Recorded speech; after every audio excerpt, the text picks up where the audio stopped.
भारत के एक छोटे से गांव में चाणक्य नाम का एक लड़का रहता था। चाणक्य बचपन से ही बेहद होशियार, समझदार और सपने देखने वाला इंसान था। उसके पिता रामलाल गांव के एक साधारण किसान थे। उनकी पूरी जिंदगी खेतों में बीती थी। सूरज उगते ही वो खेत में होते और सूरज डूबते ही घर लौटते। खेत ही उनकी दुनिया था और वही उनकी पहचान। जब भी चाणक्य अपने पापा के साथ खेतों में जाता तो अक्सर आसमान में उड़ते हवाई जहाजों को देखता। उसकी आंखें चमक उठतीं और वो पापा से पूछता, पापा, ये इतने बड़े जहाज आसमान में कैसे उड़ते हैं? रामलाल मुस्कुराकर कहते, बेटा, इसमें बहुत लोग बैठते हैं। जिनके पास पैसे होते हैं वो शहर से शहर, देश से देश जाते हैं। हम लोगों के लिए ये बस आसमान का सपना ही है। चाणक्य की आंखों में तभी से एक सपना बैठ गया। एक दिन मैं अपने पिता को हवाई जहाज में बिठाऊंगा। साल गुजरते गए। चाणक्य बड़ा हुआ। पढ़ाई में अच्छा था, लेकिन परिवार गरीब था। फसलें कभी अच्छी हो जाती, कभी बर्बाद। कई बार घर में खाने तक की दिक्कत आ जाती, लेकिन रामलाल ने कभी अपने बेटे की पढ़ाई रुकने नहीं दी। वो खुद भूखे रह लेते, पर बेटे की किताबें हमेशा समय पर आतीं। चाणक्य मेहनती निकला। उसने गांव से पढ़ाई की, फिर शहर जाकर कॉलेज किया। नौकरी पाने में उसे वक्त लगा, लेकिन हार नहीं मानी। आखिरकार शहर की एक अच्छी कंपनी में उसे काम मिल गया। तनख्वाह बहुत बड़ी नहीं थी, लेकिन गुजारा हो जाता था। हर महीने जब उसे तनख्वाह मिलती, सबसे पहले वो पापा के लिए पैसे भेजता। लेकिन उसके दिल में एक सपना जिंदा था, पापा को हवाई जहाज की सैर कराना। कई साल गुजर गए। धीरे धीरे उसने पैसे जोड़ लिए। और फिर वो दिन आया जब उसने आखिरकार दिल्ली से मुंबई की फ्लाइट के 2 टिकट बुक कर लिए। वो खुशी खुशी पापा को फोन करता है, पापा, इस बार आप मेरे साथ उड़ेंगे। हवाई जहाज में बैठेंगे। तैयार रहिए। रामलाल हंसकर बोले, बेटा, मैं कहाँ जाऊंगा हवाई जहाज में बैठकर? मुझे तो यही खेत खलिहान अच्छे लगते हैं। चाणक्य बोला, पापा, आपने उड़ना उड़ना सिखाया है। अब मेरी बारी है आपको उड़ाने की। रामलाल का दिल पिघल गया। वो अंदर से बहुत खुश थे। फ्लाइट का दिन आया। सुबह दोनों जल्दी तैयार हुए। चाणक्य ने पापा को नए कपड़े दिलाए थे। जूते पहनाते वक्त पापा हंस रहे थे। अरे बेटा, ये सब मेरे लिए। हाँ पापा, क्योंकि आज आप आसमान छूने वाले हैं। एयरपोर्ट पहुंचकर पापा की आंखें चौंधिया गईं। इतनी रोशनी, इतने लोग, इतने बड़े जहाज। वो छोटे बच्चे की तरह हर चीज को हैरानी से देख रहे थे। बेटा, ये लोग सब कहाँ जा रहे हैं? पापा, ये अलग अलग शहरों, देशों में जा रहे हैं। इतना बड़ा जहाज उड़ कैसे जाएगा? आप खुद देखना पापा। दोनों बोर्डिंग गेट तक पहुंचे। तभी अचानक अनाउंसमेंट हुआ, लेडीज एंड जेंटलमैन, फ्लाइट पूरी तरह भर चुकी है। अब केवल एक सीट बची है। चाणक्य और उसके पापा के होश उड़ गए। एयरलाइन के स्टाफ ने कहा, अब सिर्फ एक यात्री जा सकता है। चाणक्य बोला, ये सीट मेरे पापा के लिए है। वो जाएंगे। लेकिन पापा ने तुरंत उसका हाथ पकड़ लिया। नहीं बेटा, तू जाएगा। ये तेरे लिए है। पापा, ये मेरा नहीं, आपका सपना था। मैंने इतने साल इसलिए मेहनत की कि आपको हवाई जहाज में बिठा सकूं। रामलाल मुस्कुराए, बेटा, तेरा सपना ही मेरा सपना है। और हर पिता का सपना यही होता है कि उसका बेटा उससे आगे बढ़े। तू जा, मैं यहीं से देख लूंगा। चाणक्य रो पड़ा। उसकी आंखें भर आईं। लेकिन पापा की जिद के आगे वो हार गया। जब चाणक्य फ्लाइट में बैठा, उसका दिल भारी था। खिड़की से बाहर देखा तो पापा नीचे खड़े हाथ जोड़कर मुस्कुराकर उसे देख रहे थे। फ्लाइट ने उड़ान भरी। चाणक्य की आंखों में आंसू थे। लेकिन उसने महसूस किया कि पापा का सपना अधूरा नहीं है। उनका सपना पूरा हो गया था। असल में हर पिता का सबसे बड़ा सपना यही होता है कि उसका बेटा उससे ऊंचा उड़ान भरे। उन्होंने यह भी कहा कि व्यक्ति को हर कार्य का निर्णय सोच समझकर लेना चाहिए और उसका पालन करना चाहिए। संतोष और संयम। चाणक्य ने संतोष को सबसे बड़ा धन बताया। उनका मानना था कि जिसके पास संतोष है वही सच्चा धनी है। अधिक इच्छाएं और लालच ही दुख का कारण हैं। इंद्रियों पर नियंत्रण रखने वाला ही सच्चा विजेता है, क्योंकि जो व्यक्ति अपनी इच्छाओं को काबू में कर लेता है वही हर परिस्थिति में शांत और सफल रहता है। पुत्र और परिवार। चाणक्य ने पुत्र पुत्री के पालन पोषण की नीति भी बताई। उन्होंने कहा कि बच्चे को 5 वर्ष तक प्यार से पालना चाहिए, अगले 10 साल तक कठोर अनुशासन और शिक्षा देनी चाहिए और जब वह 16 वर्ष का हो जाए तो उसे मित्र की तरह व्यवहार करना चाहिए। उन्होंने यह भी कहा कि वही पुत्र है जो माता पिता का नाम रोशन करे, अन्यथा पुत्र और शत्रु में कोई अंतर नहीं। धर्म और नैतिकता। धर्म के बारे में चाणक्य ने कहा कि जो व्यक्ति धर्म की रक्षा करता है वही दीर्घकाल तक सम्मानित रहता है। झूठ बोलकर क्षणिक लाभ प्राप्त करना भविष्य में बड़े संकट का कारण बनता है। इसलिए व्यक्ति को सदैव सत्य और धर्म के मार्ग पर चलना चाहिए। व्यवहारिक जीवन की शिक्षा। चाणक्य ने यह भी कहा कि मूर्ख व्यक्ति से बहस नहीं करनी चाहिए, क्योंकि वह कभी आपकी बात नहीं समझेगा। इसके बजाय बुद्धिमान व्यक्ति की संगति करनी चाहिए। उन्होंने यह भी कहा कि कष्ट और सुख दोनों जीवन का हिस्सा हैं, इसलिए कठिनाइयों से घबराना नहीं चाहिए बल्कि उन्हें सहन करके आगे बढ़ना चाहिए। निष्कर्ष। चाणक्य के विचार हमें सिखाते हैं कि शिक्षा, समय और धन का महत्व समझना चाहिए। मित्र और शत्रु की पहचान करना जरूरी है। जीवन में संतोष और संयम होना चाहिए। परिवार का पालन पोषण नीति से करना चाहिए।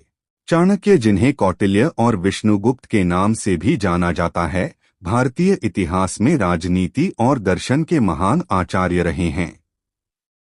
उन्होंने न केवल मौर्य साम्राज्य की नींव रखी बल्कि मानव जीवन को दिशा देने वाली नीतियों का भी निर्माण किया।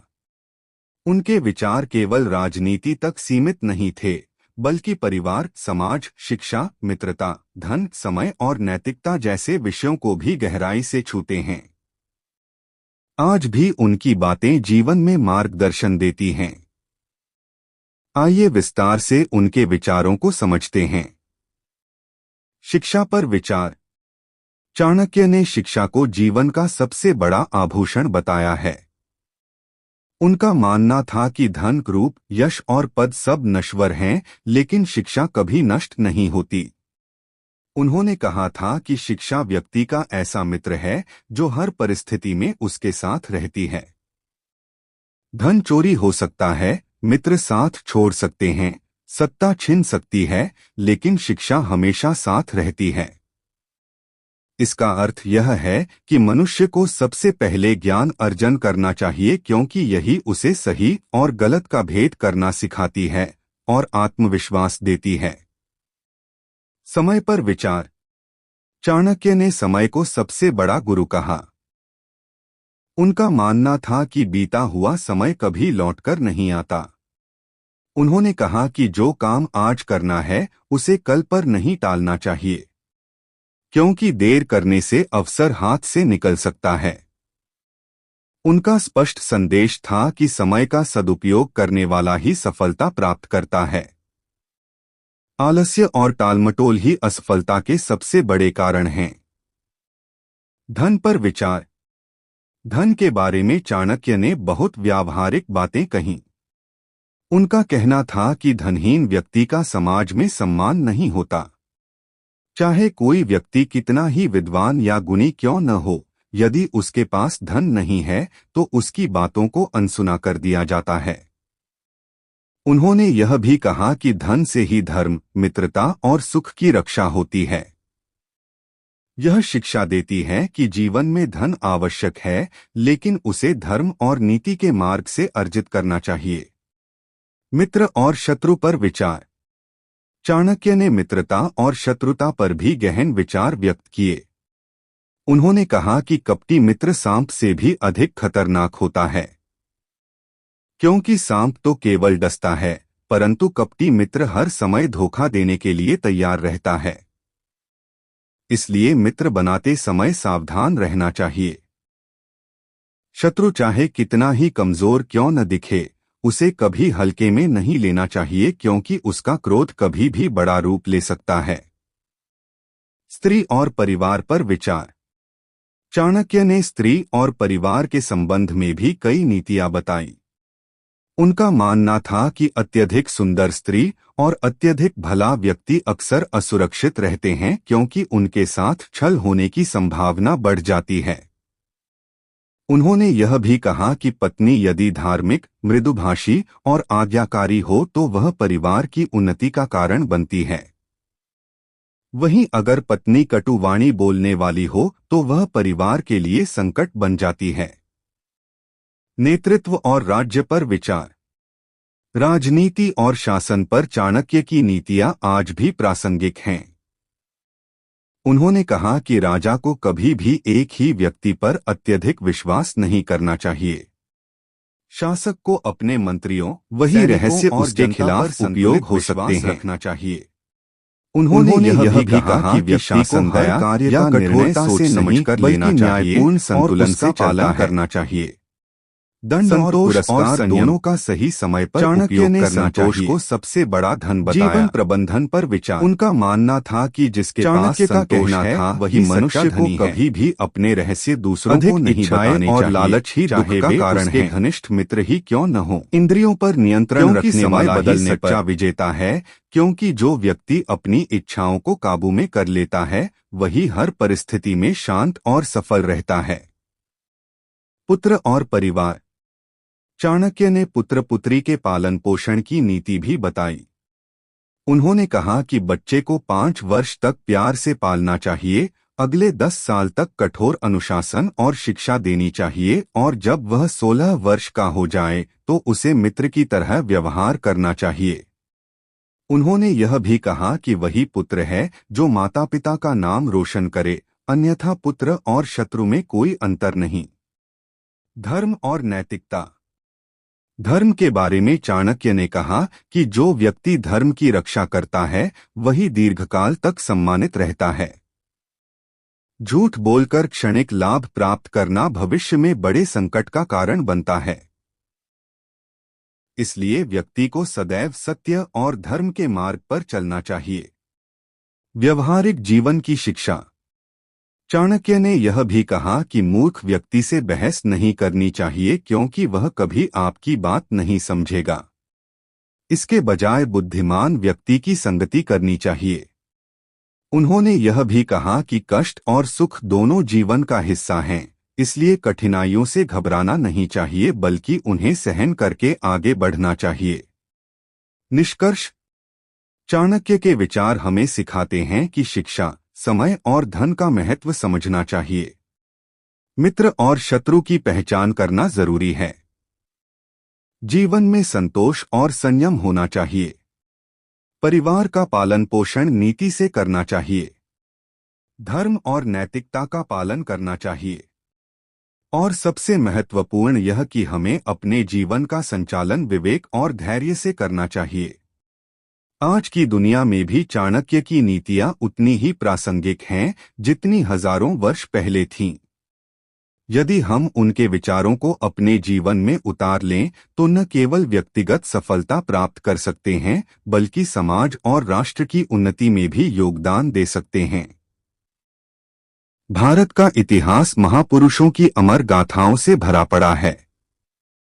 इन गाथाओं में एक ऐसा नाम है जिसने अपनी बुद्धि, संकल्प और अपमान की आग से पूरे उपमहाद्वीप का इतिहास बदल डाला।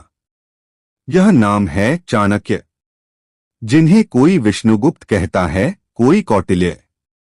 लेकिन इतिहास उन्हें उस ब्राह्मण के रूप में जानता है जिसने एक साधारण बालक चंद्रगुप्त को सम्राट बनाकर भारत को अखंडता और शक्ति प्रदान की। चाणक्य का जन्म तक्षशिला के पास एक साधारण ब्राह्मण परिवार में हुआ था। पिता चाणक्य ज्योतिष और शास्त्रों के ज्ञाता थे। मां धार्मिक और धर्मपरायण स्त्री थीं। किंतु जब चाणक्य छोटे ही थे तब उनके पिता को दरबार की राजनीति में छल से मार दिया गया। यह घटना चाणक्य के जीवन का पहला बड़ा घाव थी। उस समय उनकी मां ने कहा था, बेटा, इस संसार में सबसे बड़ा हथियार धन या बल नहीं, बल्कि ज्ञान है।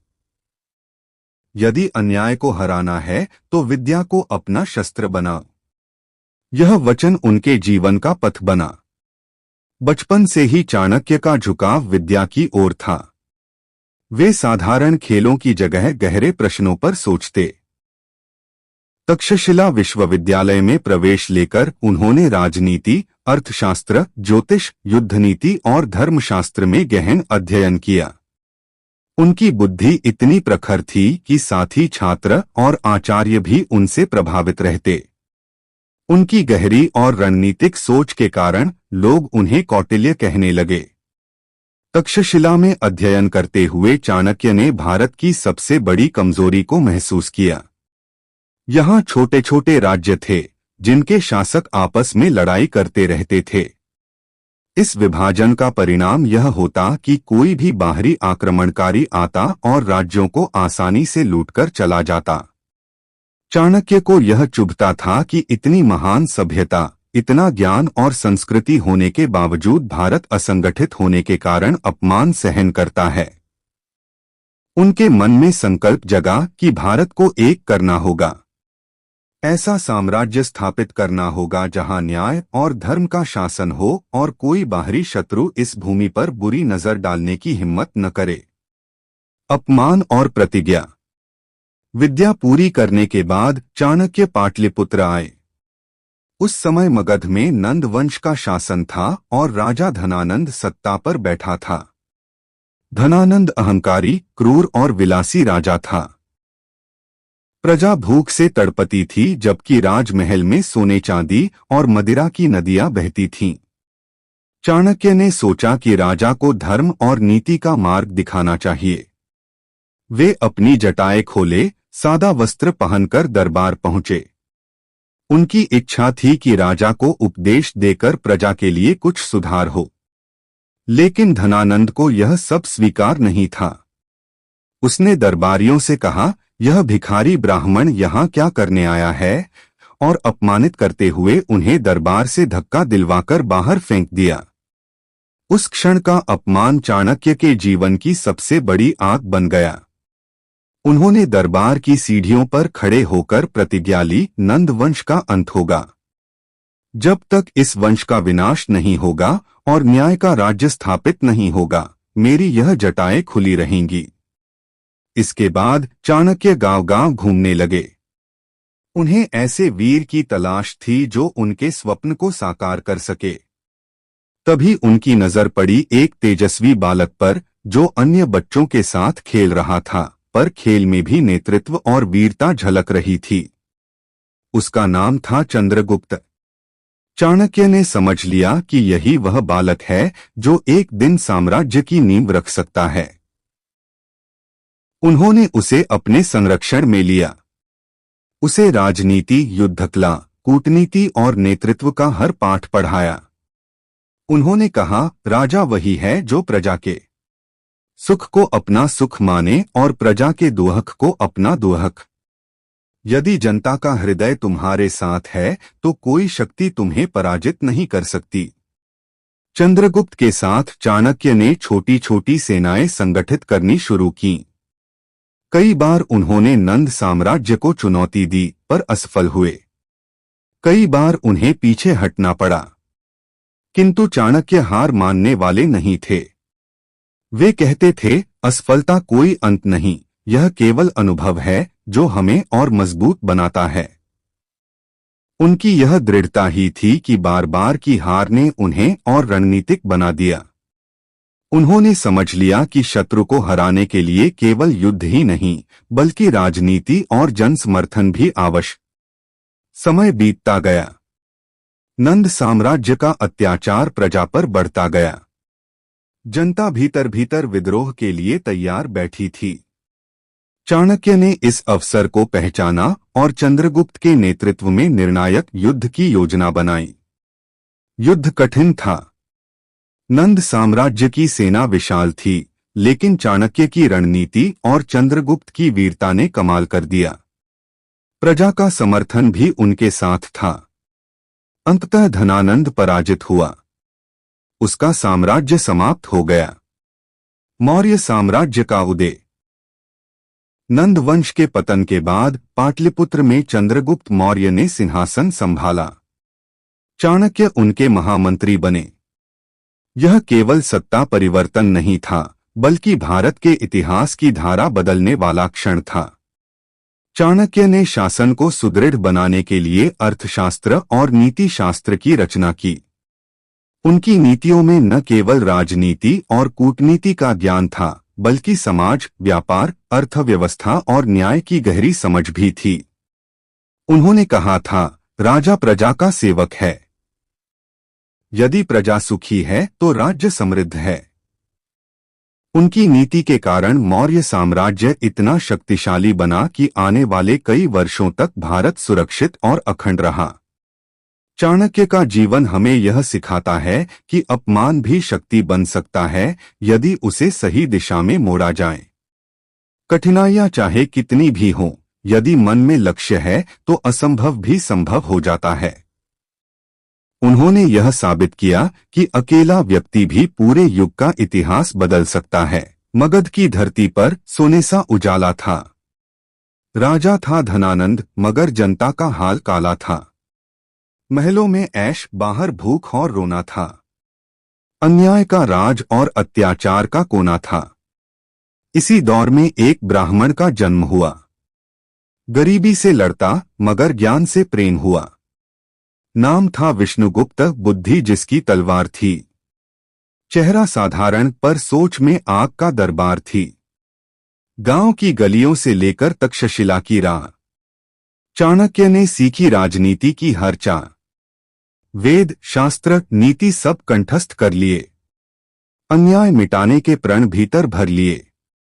एक दिन पहुंचे दरबार धनानंद के। सोचा, राजा करेगा स्वागत विद्वानों के। पर हुआ उल्टा, अपमान मिला वहां। राजा ने कहा, भिखारी निकल यहां से जहां। अपमान का वो तीर दिल के आर पार गया। चाणक्य का धैर्य अब आग में बदल गया। शपथ ली दरबार में हाथ उठाकर, नंद वंश मिटेगा मेरी रणनीति रचाकर। अपमान की चोट ने मन को जला दिया। एक साधारण ब्राह्मण को जननायक बना दिया। इसके बाद उनकी खोज शुरू हुई। एक ऐसे युवक की तलाश हुई जो हो बहादुर, न्यायप्रिय और महान, जो बदल दे आर्यावर्त की पहचान। तभी मिली नजरें एक बालक पर, जिसकी आंखों में सपने थे सम्राट के घर।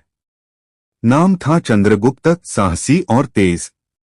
उसके भीतर था एक योद्धा का वेश। चाणक्य ने कहा, तू ही है मेरा चुनाव। तेरे हाथों से ही मिटेगा नंदों का अभाव।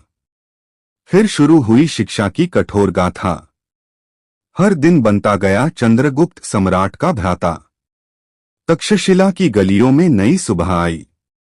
आचार्य चाणक्य के संग चंद्रगुप्त पढ़ाई। कभी धनुर्विद्या, कभी राजनीति का पाठ, कभी वीरता की सीख, कभी कूटनीति की बात। चाणक्य ने कहा, राजा वही जो प्रजा का रक्षक बने, न कि महलों का कैदी और धन का लोभी बने। राज्य की नींव न्याय पर टिकनी चाहिए और शासक की सोच प्रजा तक दिखनी चाहिए। सत्ता का सुख यदि मन को भाए तो प्रजा का दुख कभी न मिट पाए। चंद्रगुप्त हर दिन और मजबूत होता गया। उसकी आंखों में अब महज सपने नहीं बल्कि योजनाएं बसने लगीं। चाणक्य ने उसे सिखाया, कभी युद्ध तलवार से जीते जाते हैं, तो कभी बुद्धि से, और कभी धैर्य ही सबसे बड़ी विजय होती है। संघर्ष की राह। नंदवंश का अत्याचार बढ़ता ही जा रहा था। लोग करों के बोझ तले दबे थे। गरीब किसान अपनी जमीन छोड़कर भाग रहे थे। सैनिक गांव की बेटियों का अपमान करते। राजा धनानंद सोने के सिंहासन पर बैठकर शराब और नृत्य में डूबा रहता। इसी अन्याय ने चाणक्य और चंद्रगुप्त को और कठोर बना दिया। उन्होंने छोटे छोटे जनपदों के राजाओं से मिलना शुरू किया, लेकिन सबके मन में डर था। धनानंद के विरुद्ध खड़े होने का मतलब मौत है। चाणक्य ने कहा, मौत से डरकर जीना भी मौत ही है। जो न्याय की खातिर खड़ा नहीं होता, वह जीवन भर गुलाम बना रहता है। डर अगर मन में पल जाए, तो शक्ति भी बेबस हो जाए। हिम्मत से जो राह बना ले, इतिहास उसी का गान सुनाए। पहली कोशिश। चंद्रगुप्त और चाणक्य ने एक छोटी सेना बनाई। गांव-गांव से नौजवान जुड़ते गए, लेकिन साधन कम थे। पहले ही युद्ध में उन्हें हार का सामना करना पड़ा। सैनिक बिखर गए, चंद्रगुप्त घायल हुआ। चंद्रगुप्त निराश होकर बोला, आचार्य, शायद मैं इस लड़ाई के काबिल नहीं। चाणक्य मुस्कुराए और बोले, सम्राट, हार ही तो तुझे सम्राट बनाएगी। अगर पहली जीत आसान होती, तो उसका मूल्य भी छोटा होता। सच्चा योद्धा वही है जो गिरकर फिर उठे। डॉक्टरों ने कहा कि यह गंभीर है। खबर सुनकर उसका परिवार टूट गया। सिया की आंखों में आंसू थे। बेटे का चेहरा भय से भर गया था। आरव ने पहली बार मौत को करीब से महसूस किया। रात के सन्नाटे में जब वह अस्पताल। मगध की धरती पर सोने सा उजाला था। राजा था धनानंद, मगर जनता का हाल काला था। महलों में ऐश, बाहर भूख और रोना था। अन्याय का राज और अत्याचार का कोना था। इसी दौर में एक ब्राह्मण का जन्म हुआ। गरीबी से लड़ता, मगर ज्ञान से प्रेम हुआ। नाम था विष्णुगुप्त, बुद्धि जिसकी तलवार थी। चेहरा साधारण पर सोच में आग का दरबार थी। गांव की गलियों से लेकर तक्षशिला की राह, चाणक्य ने सीखी राजनीति की हर चाल। वेद, शास्त्र, नीति सब कंठस्थ कर लिए। अन्याय मिटाने के प्रण भीतर भर लिए। एक दिन पहुंचे दरबार धनानंद के। सोचा, राजा करेगा स्वागत विद्वानों के, पर हुआ उल्टा, अपमान मिला वहां। राजा ने कहा, भिखारी, निकल यहां से जहां। अपमान का वो तीर दिल के आर पार गया। चाणक्य का धैर्य अब आग में बदल गया। शपथ ली दरबार में हाथ उठाकर, नंदवंश मिटेगा मेरी रणनीति रचाकर। अपमान की चोट ने मन को जला दिया। एक साधारण ब्राह्मण को जननायक बना दिया। इसके बाद उनकी खोज शुरू हुई। एक ऐसे युवक की तलाश हुई जो हो बहादुर, न्यायप्रिय और महान, जो बदल दे आर्यावर्त की पहचान। तभी मिली नजरें एक बालक पर, जिसकी आंखों में सपने थे सम्राट के घर। नाम था चंद्रगुप्त, साहसी और तेज। उसके भीतर था एक योद्धा का वेश। चाणक्य ने कहा, तू ही है मेरा चुनाव। तेरे हाथों से ही मिटेगा नंदों का अभाव। फिर शुरू हुई शिक्षा की कठोर गाथा। हर दिन बनता गया चंद्रगुप्त सम्राट का भ्राता। तक्षशिला की गलियों में नई सुबह आई। आचार्य चाणक्य के संग चंद्रगुप्त पढ़ाई। कभी धनुर्विद्या, कभी राजनीति का पाठ, कभी वीरता की सीख, कभी कूटनीति की बात। चाणक्य ने कहा, राजा वही जो प्रजा का रक्षक बने। न कि महलों का कैदी और धन का लोभी बने। राज्य की नींव न्याय पर टिकनी चाहिए और शासक की सोच प्रजा तक दिखनी चाहिए। सत्ता का सुख यदि मन को भाए तो प्रजा का दुख कभी न मिट पाए। चंद्रगुप्त हर दिन और मजबूत होता गया। उसकी आंखों में अब महज सपने नहीं बल्कि योजनाएं बसने लगीं। चाणक्य ने उसे सिखाया, कभी युद्ध तलवार से जीते जाते हैं तो कभी बुद्धि से, और कभी धैर्य ही सबसे बड़ी विजय होती है। संघर्ष की राह। नंदवंश का अत्याचार बढ़ता ही जा रहा था। लोग करों के बोझ तले दबे थे। गरीब किसान अपनी जमीन छोड़कर भाग रहे थे। सैनिक गांव की बेटियों का अपमान करते। राजा धनानंद सोने के सिंहासन पर बैठकर शराब और नृत्य में डूबा रहता। इसी अन्याय ने चाणक्य और चंद्रगुप्त को और कठोर बना दिया। उन्होंने छोटे छोटे जनपदों के राजाओं से मिलना शुरू किया, लेकिन सबके मन में डर था। धनानंद के विरुद्ध खड़े होने का मतलब मौत है। चाणक्य ने कहा, मौत से डरकर जीना भी मौत ही है। जो न्याय की खातिर खड़ा नहीं होता वह जीवन भर गुलाम बना रहता है। डर अगर मन में पल जाए तो शक्ति भी बेबस हो जाए। हिम्मत से जो राह बना ले इतिहास उसी का गान सुनाए। पहली कोशिश। चंद्रगुप्त और चाणक्य ने एक छोटी सेना बनाई। गांव-गांव से नौजवान जुड़ते गए, लेकिन साधन कम थे। पहले ही युद्ध में उन्हें हार का सामना करना पड़ा। सैनिक बिखर गए, चंद्रगुप्त घायल हुआ। चंद्रगुप्त निराश होकर बोला, आचार्य, शायद मैं इस लड़ाई के काबिल नहीं। चाणक्य मुस्कुराए और बोले, सम्राट, हार ही तो तुझे सम्राट बनाएगी। अगर पहली जीत आसान होती तो उसका मूल्य भी छोटा होता। सच्चा योद्धा वही है जो गिरकर फिर उठे। भारत की धरती पर जब जब अन्याय और अत्याचार ने अपने पैर पसारे, तब तब यहाँ ऐसे महापुरुष जन्मे जिन्होंने न केवल उस अन्याय का अंत किया बल्कि आने वाली पीढ़ियों के लिए मार्ग भी प्रशस्त किया। उन्हीं महापुरुषों में से एक नाम है चाणक्य, जिन्हें कौटिल्य और विष्णुगुप्त के नाम से भी जाना जाता है। चाणक्य का जीवन केवल राजनीति का पाठ नहीं था, बल्कि त्याग, संघर्ष, दृढ़ निश्चय और अपमान को शक्ति में बदलने की गाथा था। चाणक्य का जन्म तक्षशिला के समीप एक साधारण ब्राह्मण परिवार में हुआ था। उनके पिता चणक विद्वान ब्राह्मण थे और मां धर्मपरायण स्त्री।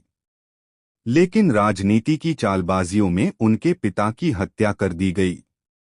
इस घटना ने चाणक्य के बचपन को गहराई से झकझोर दिया। एक छोटा बच्चा जिसने पिता को खो दिया, उसकी आंखों में सवाल थे। मां ने आंसू पोंछते हुए कहा था, बेटा, ज्ञान सबसे बड़ा हथियार है। यदि जीवन में अन्याय का सामना करना है तो विद्या को अपनाओ। यही शब्द उनके जीवन का मार्गदर्शन बन गए। बचपन से ही चाणक्य के भीतर गहरी बुद्धिमत्ता थी। वे हर बात की तह तक जाने वाले थे। जब वे तक्षशिला विश्वविद्यालय पहुंचे तो वहां उन्होंने राजनीति, अर्थशास्त्र, ज्योतिष, युद्धकला और धर्मशास्त्र की शिक्षा प्राप्त की। उनकी बुद्धि इतनी प्रखर थी कि गुरु और साथी उन्हें कौटिल्य कहने लगे, क्योंकि उनकी सोच गहरी और जटिल थी, जिसमें हर समस्या का हल छिपा रहता था। तक्षशिला में अध्ययन करते समय उन्होंने भारत की सबसे बड़ी कमजोरी देखी। छोटे छोटे राज्य आपस में युद्ध करते रहते थे। बाहरी आक्रमणकारी आते, लूटते और चले जाते। उन्हें यह बात भीतर तक चुभती कि इतनी समृद्ध और महान संस्कृति विभाजन के कारण असहाय हो जाती है। तभी उनके मन में स्वप्न जगा कि भारत को एक होना चाहिए। एक ऐसा अखंड भारत जहां कोई बाहरी शत्रु आकर प्रजा का शोषण न कर सके। शिक्षा पूर्ण करने के बाद चाणक्य पाटलिपुत्र आए। उस समय वहां नंद वंश का शासन था और राजा धनानंद सत्ता की गद्दी पर बैठा था। नंद वंश का यह राजा अहंकारी, क्रूर और विलासी था। प्रजा दरिद्रता में जी रही थी, जबकि महल में सोने चांदी और मदिरा की नदियां बह रही थीं। चाणक्य ने सोचा कि राजा को धर्म और नीति का उपदेश दिया जाए। वे अपनी जटाएं खोले, साधारण वस्त्र धारण किए दरबार में पहुंचे। लेकिन अहंकारी राजा को यह सब स्वीकार नहीं था। उसने दरबारियों से कहा, यह भिखारी ब्राह्मण यहाँ क्या करने आया है? और देखते ही देखते चाणक्य को दरबार से धक्का देकर बाहर फेंक दिया गया। उस क्षण का अपमान उनके जीवन की सबसे बड़ी आग बन गया। उन्होंने वहीं राजमहल की सीढ़ियों पर प्रतिज्ञा ली कि जब तक नंद वंश का अंत नहीं होगा और इस धरती पर न्याय का शासन स्थापित नहीं होगा, वे चैन से नहीं बैठेंगे। इसके बाद चाणक्य गांव-गांव घूमते रहे। वे ऐसे वीर की तलाश में थे जो उनके स्वप्न को साकार कर सके। तभी उनकी दृष्टि पड़ी एक युवा लड़के पर जो खेल खेल में अन्य बच्चों को युद्धकला और नेतृत्व सिखा रहा था। उसका नाम था चंद्रगुप्त। उसकी आंखों में तेज था, चेहरे पर आत्मविश्वास और हृदय में साहस। चाणक्य ने पहचान लिया कि यही वह युवक है जिसके सहारे वे नंद साम्राज्य की जड़ों को हिला सकते हैं। चाणक्य ने चंद्रगुप्त को शिक्षा दी, उसे राजनीति की बारीकियां समझाईं, युद्धनीति सिखाई और सबसे बढ़कर यह सिखाया कि शत्रु को केवल बल से नहीं बल्कि बुद्धि से भी हराया जा सकता है। उन्होंने कहा, याद रखो, सिंह भी यदि अकेला हो तो गीदड़ों से हार सकता है। इसलिए अपने सैनिकों और जनता को साथ लेकर चलो। धीरे धीरे चंद्रगुप्त और चाणक्य ने मिलकर छोटी छोटी सेनाएं संगठित करनी शुरू कीं। कई बार वे असफल हुए, कई बार हार का सामना करना पड़ा, लेकिन चाणक्य ने कभी हार मानना नहीं सीखा। वे कहते थे, असफलता केवल अनुभव है जो हमें और मजबूत बनाती है। वर्षों के संघर्ष के बाद आखिरकार वह समय आया जब नंद वंश की शक्ति कमजोर पड़ने लगी। धनानंद का अत्याचार जनता के लिए असहनीय हो गया था। प्रजा भीतर भीतर विद्रोह के लिए तैयार बैठी थी।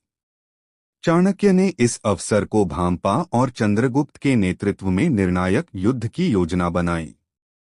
युद्ध कठिन था, लेकिन चाणक्य की रणनीति और चंद्रगुप्त की वीरता ने अंततः विजय दिलाई। धनानंद पराजित हुआ और उसका साम्राज्य समाप्त हो गया। पाटलिपुत्र में चंद्रगुप्त ने सिंहासन संभाला और चाणक्य उनके महामंत्री बने। इस प्रकार एक साधारण ब्राह्मण जिसने दरबार की सीढ़ियों पर अपमान झेला था,